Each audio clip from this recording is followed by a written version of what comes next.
Hello. No, it's not 2 o'clock. Oh my. This is, I guess I would say the good news for all of you who are part of this community.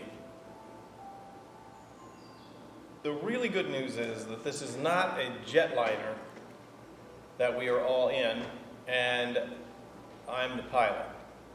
Because we'd be crashed multiple times. And what I'm referring to is that as much as I begin to feel more and more confident with some of the things that I'm becoming familiar with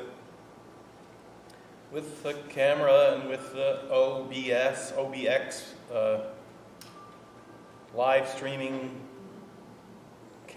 equipment, all it takes is one little deviation from the norm, and I'm panicked, and not only am I panicked, but I don't know what to do. I don't know. I don't have enough experience to know. So, things happen. You've heard that phrase, things happen. I don't know why they happen. They do. They happen. I pushed that button last week, and this is what happened. Now I push it, that's not what happens. And I'm working to grow more familiar. I was telling someone the other day that, if you know me at all, by the way, hello, my name is Pastor Lou Kilgore, and I am happy to be with you today. I'm glad you took a moment to join in. This chat is supposed to happen at 2 o'clock, and we're right on time at 2:45. But I went ahead with it anyway because I know you'll get notified if you're a subscriber. And then the way it works right now is there are about, 7 or 8 people who watch it live. And then as the clock goes around, usually there are 35 or 40 people that have watched it before a full day has been completed. So it'll be there waiting when others try, since I got it fixed. I shouldn't say that. I didn't get it fixed. I have the most dependable technician for all things audio, cameras, whatever. And so at 5 minutes of 2, when nothing was working, I picked up my phone and I called Ethan, and he seems to always be there, ready at his phone. And sometimes he has to drive to a computer somewhere, but remotely, he gets inside the computer here and diagnoses what was wrong, fixes it, and returns control back over to me. So, oh my goodness, I should not have said I fixed it. I didn't have anything to do with fixing it. Ethan did it, and here we are. As I started to say, if you know me, in the time that I've been here, you've heard many, many stories about my remembrances of farm life. My grandmother and grandfather on my dad's side were both dairy farmers. They raised Guernseys, is a kind of a cow with high butterfat content. My grandfather's very proud of his herd of Guernseys. He milked about 45 cows, and then there were all the young animals, the heifers and the calves. He farmed about 100 acres of land. There were 3 farms together. There was the main farm, which was newer, in the barn where all the milking and main herd management took place. And then there was an older barn on the farm where my grandfather lived, and it was basically an equipment shed with a huge upper level for storage of hay and straw. And then there was a third farm that it had a barn, but the barn wasn't really good for much because the floor was just slats and you could fall right through and break your neck. It was a big shelter, wooden, beautiful red barn. So it was about 100 acres with some land rented, and I loved being a part of it for when I could. But my My grandfather, he loved farming. He loved working with the cows. He loved the fields. He loved the style of life of this sort of dependency on things you couldn't control. He was a Presbyterian. My grandmother was a Moravian. Oh, sorry, 2 o'clock. Only it's 5:03. And their marriage was theological harmony, the Moravians and the Presbyterians, Scotland and Germany. Very close in terms of their approach to Christianity, theology, and all of it. So there it was. It was a farm, and the work was hard. My grandmother was a fabulous cook, and the thing about farming is, in the early part of July, you're harvesting wheat and barley, and then you're baling straw, and then later on in the month you're planting alfalfa, and 5 times a year you're cutting the alfalfa and curing it, and then bringing it in, and then sometimes you're even plowing to get ready for a second crop in the middle. It's always something different that you're doing. And some days it's building fences because the cows have gone through a section of fence and wandered off down into the ravine. Or they've gotten into the cornfield, which is worse. So there are times when a section of fence that hasn't been worked on for 5-10 years is now got to be fixed. So you do fencing. Sometimes you do plumbing. The well, which is near the big watering trough for the cows, maybe the pipes, you get into plumbing, you get into electrical work. We did all the work ourselves. And all of this is to say to you, my grandfather loved farming, and as a child, I was happy to be around somebody who loved what he did.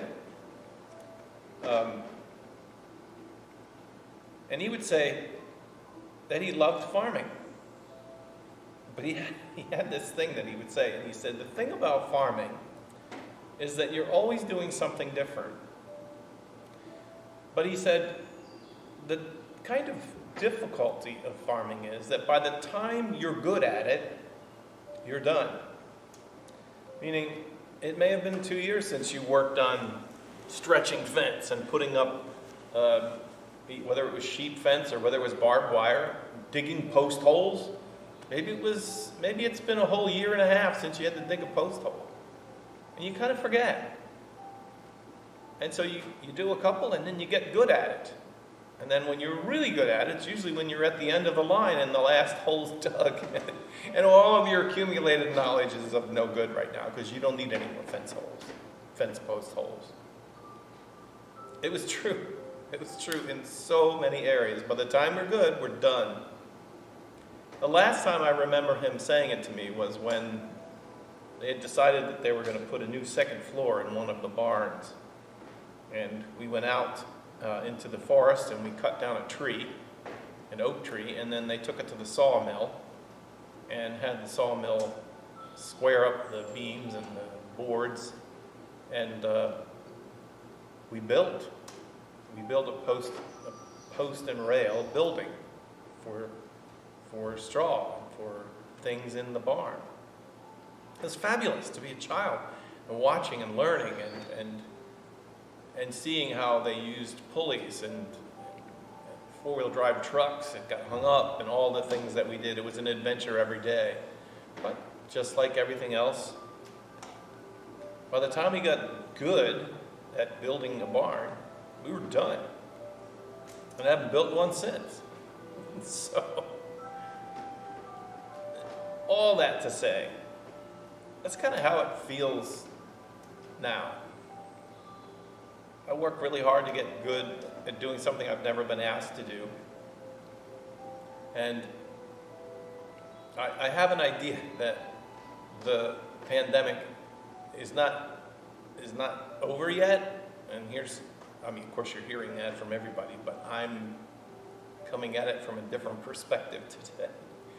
I know it's not over yet because I'm not good at this yet. That's all what I'm trying to say. I know it's not over yet because I'm not good at this yet. And who knows how long it will take to get good at it. But I'm going to make a prediction, a prophecy, if you will, that by the time I'm good at this, and that we've all adapted to what we need to do, it'll be done. Please let it be so. Don't misunderstand me. I don't want to put off the end of this time. So, that's my speech for today. I'm wondering how you're doing. If you were holding on for Bible study this morning, that was a disaster. Technology, too. We're not done yet there either. But maybe that's the way life is. You get a chance. You explore, you learn, you accumulate knowledge, and then by the time you really know some things, you're too old to do anything with it. There's a cycle of life like that.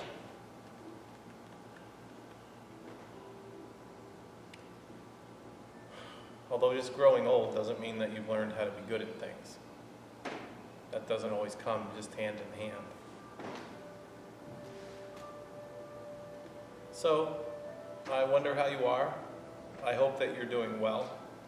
I hope that in all the challenges that you have in life, you feel like you can make progress to becoming good at it. And then you have to let it go. There are these things that we learn in Christian life, right? We learn them. And then after we learn them, you learn something new, and you have to let go of what you learned before. Oh my goodness, if I could give my sisters and brothers in faith and myself anything, I would give us that wisdom. Don't hold on too tightly, Jesus said. Don't hold on too tightly to the present moment, for it's fleeting. And holding loosely into our hands what we know, what we have, our confidences are important to our life, but they always must be understood as, this is for now. We'll see what's next, and we'll learn what's new next. My hope is that part of what we're in the middle of right now, and I mean all of us, I hope that what we're in the middle of right now is recognizing that we're done with some old things we thought we knew how to do, and that we're going to let them go. And that we're going to get up for the adventure of the new, of getting to know each other again, of learning more about what life is like for the other and even for ourselves. I hope that that can be one of the great winds of hope that moves into the vacuum that a crisis creates. Several crises. My prayer for today is exactly that. Whatever crises are hollowing you out or hollowing us out, whatever death or grief you have to experience, or fears about the future for your job or for your neighbor's job or your children, as those fears hollow you out, and they will, pray for an infilling of hope, because that's usually where hope comes rushing in. Tomorrow will not be the same as today. This too shall pass. You weren't that good at it anyway, so let's move on to what's next.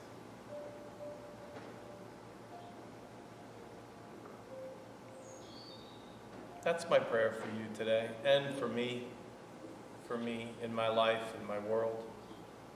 And I pray that God, through the spirit of hope that rushes into the vacuums created in our emptiness, will fill you with good things today. God bless you, my friends. I'll see you tomorrow at 2 o'clock, I hope. Bye now.